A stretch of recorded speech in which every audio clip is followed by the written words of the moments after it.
могу уголовно-процессуальный кодекстердин бир нече беренесине дагы киргизип атасыздар да. Ушул эле жанагысында берде киргизип жанагы подделка акцизных марок деп акцизных маркалардын жана жеке идентификациялоо каражаттарын жасалмалоо боюнчачы беренелер боюнча. Ушул боюнча суроо да сизге. Бүгүнкү күндө Кыргыз Республикасында канча ликероводочный завод бар? Бөлүп берсеңиз, арак чыгарганы, вино чыгарганы, шампан чыгарганы.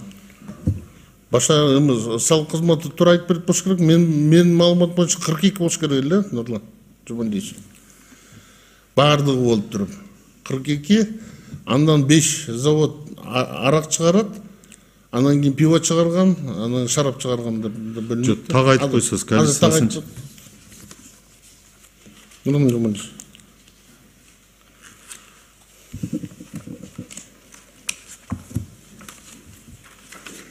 Так, азыр сиз билгендей спирт завод бирөө эле бар, азыр монополия кирген 1 сентябрдан, Карабалтинский спирт завод. Жанагы мурун 4-5 завод болчу спирт завод. Анын бирөөсү ошо монополия кирип Карабалтинский спирт завод монополист болуп эсептелинет да. Андан тышкары арак чыгарган заводдор боюнча так 7 завод бар экен. Ошо Чүй областында, так, Чүй область, Бишкекте 2, Чүй областында 3, анан балыкчыда 1, балыкчы Алкатрейд деген. Ошто жокпу? Ошский ликероводочный завод иштебейби? Ал жердеги Бакай завод иштебейби? Ошто. Жалал Абаддагы завод иштебейби? Мүрөк жанагы нарындагы иштебейби? Жок, аякта иштегендер жок экен, биздин маалыматта жок иштеген. Вообще жок, бүт баардыгы ушул жакта. Эми бул жердечи, ушуларды сиздер азыркы күндө кантип көзөмөлдөйсүздөр? Могу спирттин оборотунчу. Азыркы күндө 1 сентябрдан баштап мамлекеттик көзөмөл болду. Бул арак чыгарып турган спиртти Карабалта спирт заводунан гана алышат. Өзүнүн заявка берип туруп, анан ошого жараша алып туруп, салык кызматы ошого жараша кийин көзөмөлдү алып. Жок, мен бул жерденчи так айтып берсеңиздер. Мына Кыргыз Республикасы боюнча мынча лицензия бар. Лицензия боюнча, мисалы, ошол эле айтып бериңиздер. Арвин, Осо Арвин, Сокулук, улица Краснооктябрьский, дом номер 1 зарегистрирован. Ашляет, ликеровод, арак куят, монда чыгарат, башка вино чыгарбайт, арак чыгарат. Бүгүнкү күндө лицензиясы могундай, монча счет фактура алган, мынча акцизный марка алган, Алкапром могусун контролдойт, бунусун контролдойт деп туруп айтып берсеңер. Канча декалитрге силерден кимден уруксат алат декалитрлерди? Индикативный планды ким коет? Индикативный планды азыркы маалда агенттик түзүлгөн, ошолор көзөмөлгө алышкан. Уруксат болсо 1 сентябрга чейин жана биз салык кызматы жана лицензия берип жүрчү. Андан кийин ошо жана указдын алкагында монополия кирип, анан ошо атайын мамлекеттик агент катары жаңы структура эметилген, бекитилген да.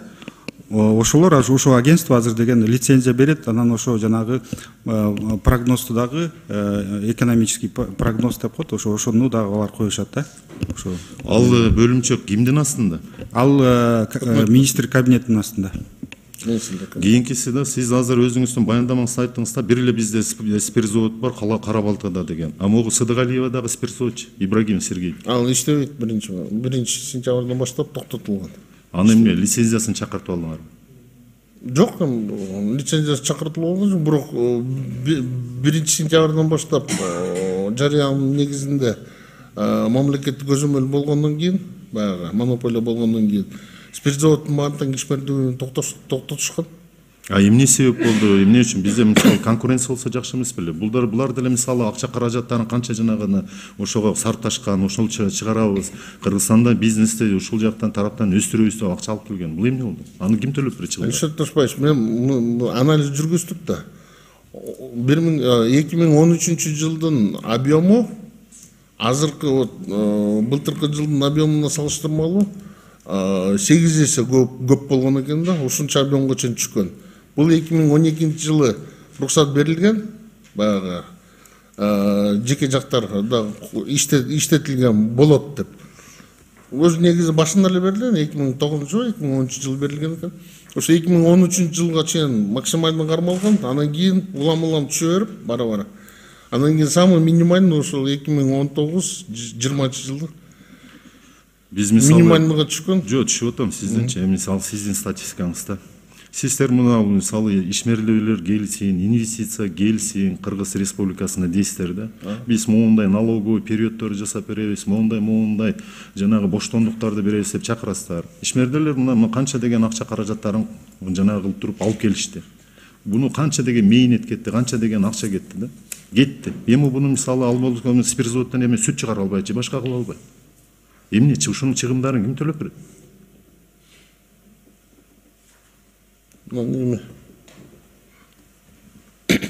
Анан ар ким келип алып эле өзүнүн жанагысын кое берсе, моундай жанагы оюна келген эмнени койсо биз монополия киргиздик дегенде, эмне 2-3 завод болуп бизде жакшы мындай конкуренция болсо жакшы болбойт эле. Алишер Ташбаевич, бир аз мындай болду да бул. Өзү негизи бир нече ирет как бы мындай предупреждение катары болгон. Объемдарды көрсөткүлө деп. Анткени биздин ар бир арак заводдун алдында өзүнүн спирт заводу болуп ачылган да. Мисалы ошол эле коронавирус маалында да биз ошол эле жанагы антисептиктерди таба албай калдык да. Алып кире албай калдык. Ушул спирт заводдор ушул антисептиктерди чыгарып берген да. Бекер берип атты, элли журтта калай калка. Анан кийин эмне болот эми ушулардын тагдыры? Экинчи линиясы токтоп атпайбы? Бул эле ушул медицина тармагында жанагы салфеткалар же жанагылар чыгарган линиялар бар. Алар боюнча линиялар иштей берсе болот, алар чыгарып. Болгону гана спиртти ошол Кара Балта спирт заводунан алат, а калган линияларды Кара Балта спирт заводунун бүгүнкү күндө канча пайызы мамлекеттик? 100%. 100% мамлекеттик. Бирок форма собственности частная. Ну, как акционерное общество болсо болот.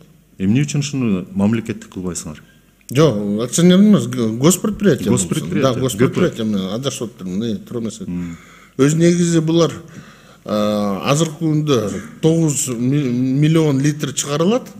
Азыр модернизация иштерин баштады. Модернизация иштери бүтсө 16,5 миллион литр спирт чыгарганга чейин мүмкүнчүлүгү болот. Эгерде биз 13-жылдагы көлөмгө жетишип, анан кийин ушу былтыркы жылдагы спецпотребитель деп койду жанагы медициналык тарапка колдонгон боюнча ала турган болсок, где-то бир 11 миллион литр спиртке чейин барат экен керектүүсү. Ошондуктан биздин Кара Балта спирт толугу менен камтыйт деп эметип атат баягы. Может обеспечить. Сиз эми мисалы 2010 жыл менен салыштырып атасыз да, статистиканы туурабы? 13 менен. 13 мененби? 13 менен эми мисалы 9 жыл өттү. 9 жылдын ичинде коомдо да көп өзгөрүүлөр бар да. Мисалы көп эле адамдар бизде ыйман жолуна түшүп, ичпей да калды. Ушул эмеспи фактор? Чын-чынына келгенде, мына салык кызматы азыр айтылар экен.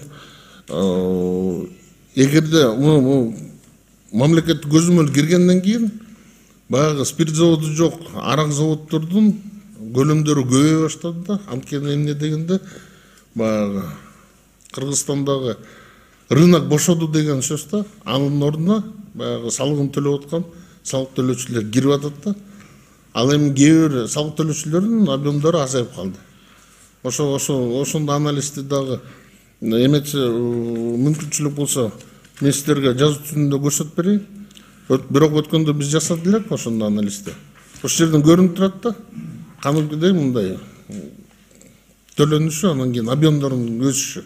Искендер Асенгелдиевич, ошол сиздин анализиңиз боюнча, даныйларыңыз боюнча бүгүнкү күндө Кара Балта спирт заводу толук кандуу бүт жанагы иштеп бере алабы, камсыз кылып бере алабы? Ооба, мен жогоруда айткандай азыркы күндө модернизация иштери болуп атат.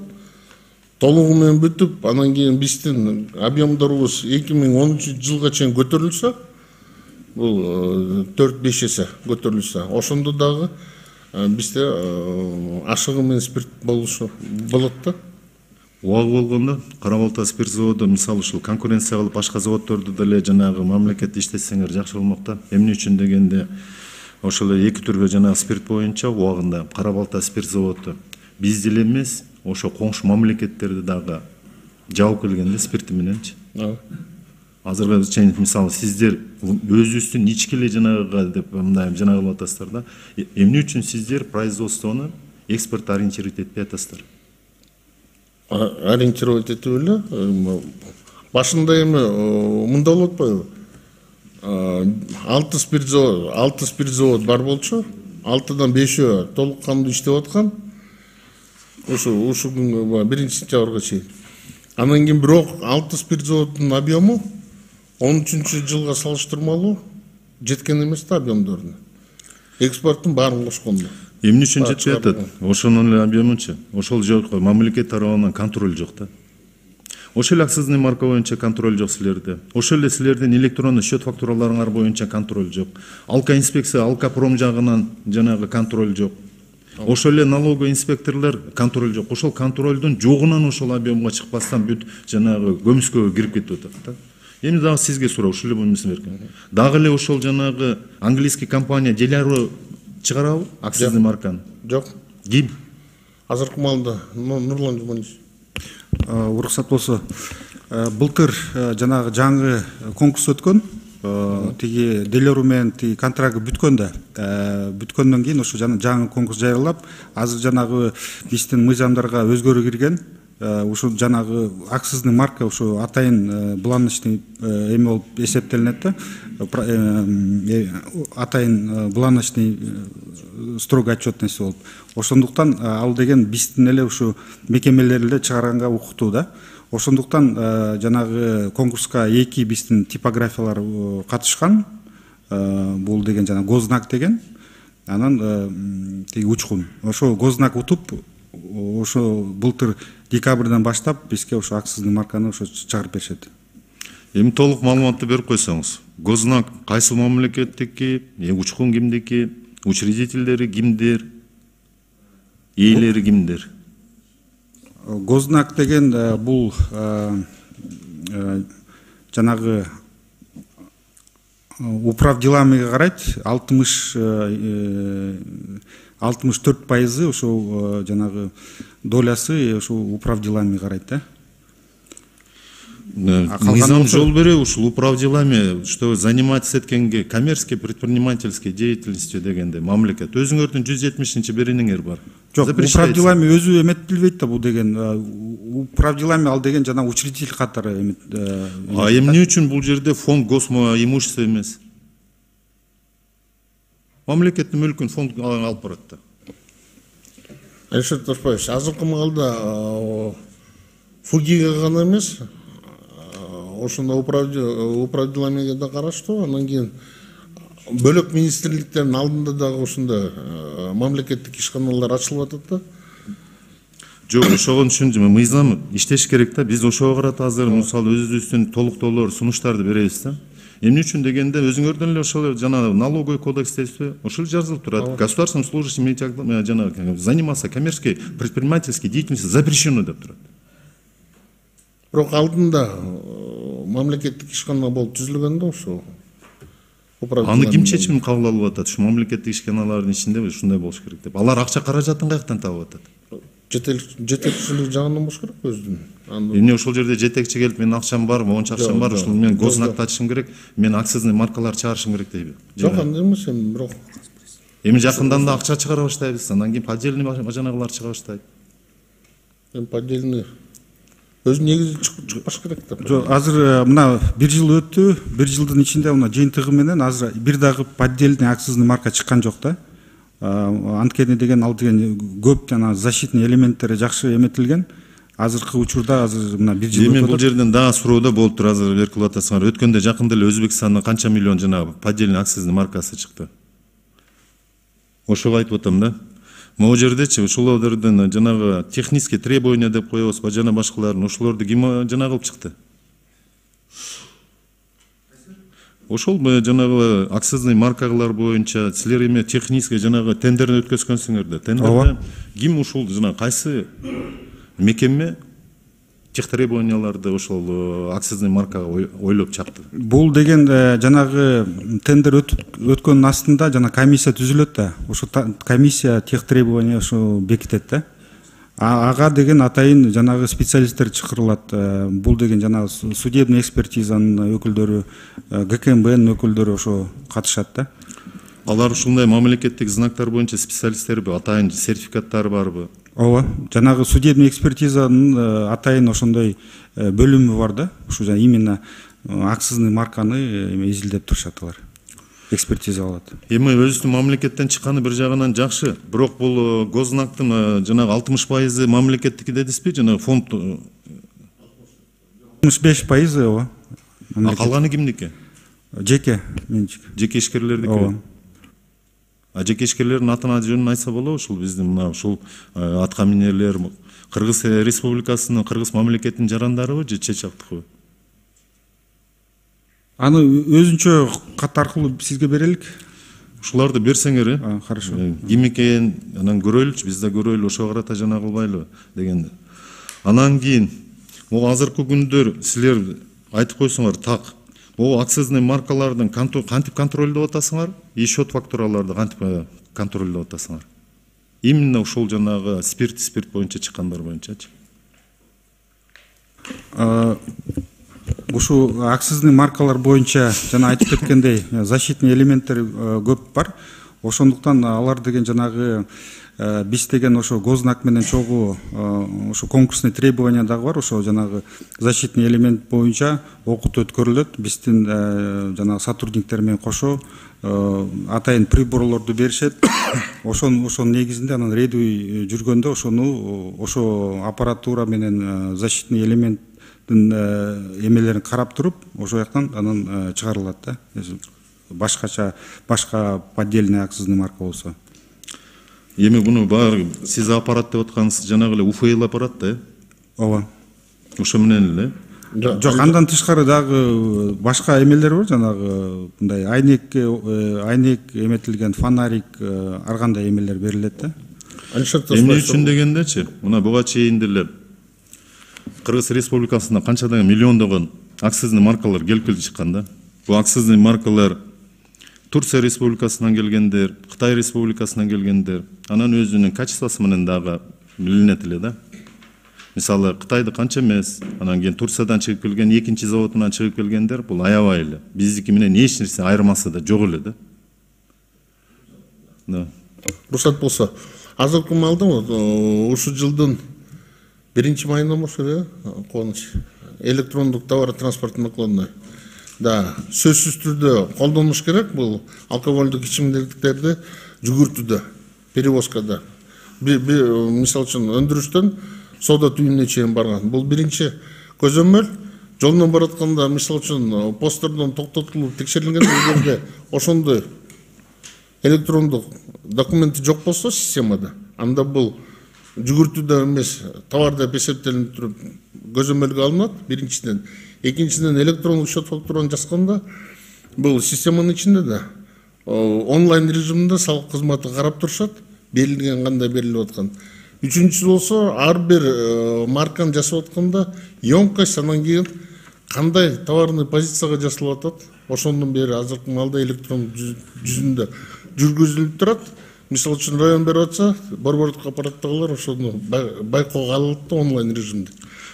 Түшүнүктүү аныңыз. Могу жерден дагы суроодо сизгечи, могу сиздер 238-биринеге киргизип атасыздар, анан 1000-2000 жанагы расчетный показатель менен штраф менен чыгып кетет депчи. Бул жерде сиздердики жанагы физикалык жана юридическое лицо деп коебуз, физическое юридическое лицо жок да. Эмне үчүн берип албадыңар? Ошол эле мисалы базарларда кармалган жанагы поддельный акцизный марка алып келгендер бүт жанагы жеке ишкерлердин атына келген да. Алар эмне болот? Жөн эле чыгып кетеби? Бу жерде наказывается штрафом деп эле жазып койгонсуңар да. Физическое, юридическое лицо деген жок да. Ал жерде билбейли, эгерде факт анықталса, ошо ким колдонуп атат, ошондой штраф менен юридический, физический айырмасы жок. Жок, мен сизге ввозду айтып атам, киргендегисинде кармалганда. Ошол жерде мисалы физический лицонун атына келип калса эмне болот? Юридический лицо чоң компаниянын атына келди, мейли ал компания могу 2000 расчетный жөн эле төлөп коет. А физический лицочу? Физический лицодо ошондо мисалы мындай да понятие бар да, соизмеримость наказания деген болуш керек да. Ошол жерде могу жерде да өзүбүздүн жана сунуштарды беребиз.